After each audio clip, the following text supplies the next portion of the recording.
Assalamualaikum warahmatullahi wabarakatuh. Perkenalkan, nama saya Sylvia Haryani. NIM 856956232. Saya berasal dari UT Bandar Lampung, Pokja RW 5. Di sini saya akan membuat video mengajar mata kuliah panduan pemantapan kemampuan belajar.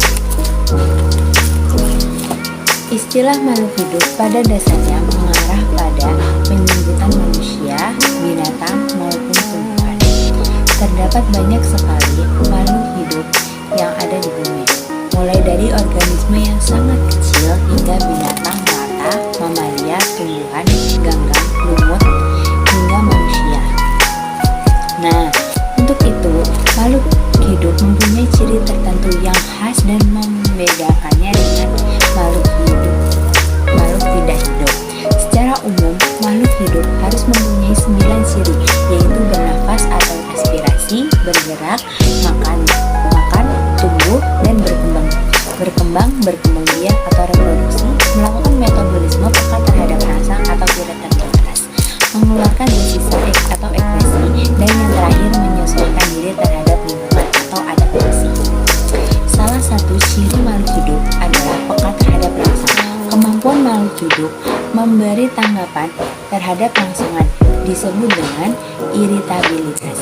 Setiap makhluk hidup mempunyai kemampuan menanggapi rangsangan dengan cara yang berbeda-beda. Kepekaan terhadap rangsang menunjukkan bahwa di dalam tubuh makhluk hidup terjadi proses pengaturan. Ciri makhluk hidup, ada yang tahu nggak cirinya apa aja? Makhluk hidup terdiri dari manusia, tumbuhan, dan hewan dikatakan sebagai makhluk hidup. Mengapa disebut dengan makhluk hidup? Ada yang tahu? Karena memiliki ciri sebagai berikut. Makan. Semua makhluk hidup memerlukan makanan. Tumbuhan dan hewan memerlukan makanan yang berbeda. Tumbuhan memerlukan zat anorganik, sedangkan hewan memerlukan zat organik untuk makanannya. Zat organik umumnya terdapat secara bebas di alam, misalnya air, mineral, dan gas karbon dioksida. Makhluk hidup memerlukan makanan untuk mendapatkan energi. Energi digunakan untuk bergerak. Tumbuhan menghadapi rangsangan dan berkembang biak. Metabolisme merupakan keseluruhan reaksi kimia yang berlangsung di dalam makhluk hidup. Proses metabolisme memerlukan bahan dasar yang disebut substrat. Substrat tersebut berupa nutrisi atau zat makanan. Selain memerlukan substrat, proses metabolisme juga memerlukan oksigen. Oksigen yang diperoleh dengan cara bernapas. Pada reaksi metabolisme, makanan yang kita cerna akan dipecah-pecah menjadi berbagai macam senyawa kimia dan energi. Melakukan adaptasi. Adaptasi adalah penyesuaian diri yang dilakukan oleh makhluk hidup terdapat perubahan lingkungan. Sebagai contoh, pohon jati akan menggugurkan daunnya jika air tanah berkurang. Daun digugurkan untuk mengurangi penguapan atau air melalui permukaan daun. Jadi pohon jati melakukan penyesuaian diri atau adaptasi terhadap keadaan kekurangan air. Hewan juga memiliki kemampuan beradaptasi yang terlihat dari bagian dari tubuh atau perilakunya. Kaki itik memiliki selaput renang di sela-sela jari kaki untuk mempermudah itik berenang atau berjalan di atas lumpur. Kerbau berkubang pada saat terik siang hari sebagai usaha untuk menjadi agar tubuh tidak terlalu panas. Jika biji tumbuhan ditanam, biji akan berkecambah dan tumbuh menjadi besar dan rimbun. Pertumbuhan pada ayam dimulai dari telur ayam yang menetas menjadi anak ayam, lalu tumbuh menjadi ayam dewasa. Semua makhluk hidup mengalami proses pertumbuhan dan berkembang menjadi dewasa. Tubuhmu sekarang masih tumbuh sehingga besar dan tinggimu semakin bertambah.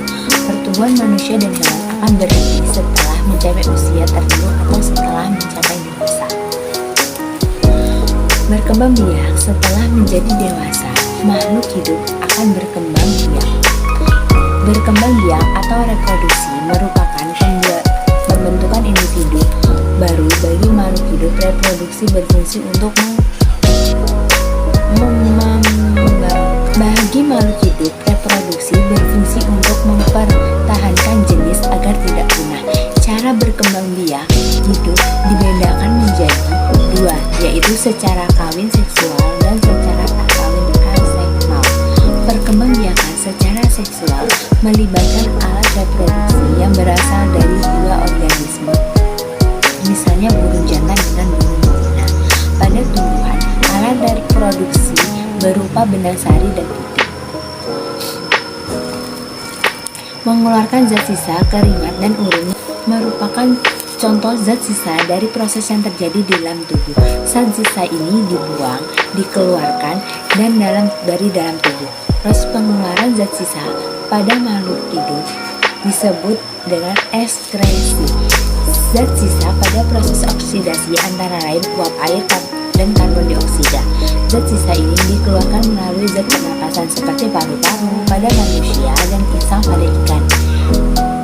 Sedangkan tumbuhan mengeluarkan zat sisa yang berupa oksigen, karbon dioksida, uap air, dan tetesan air melalui proses respirasi, transpirasi, dan mutasi.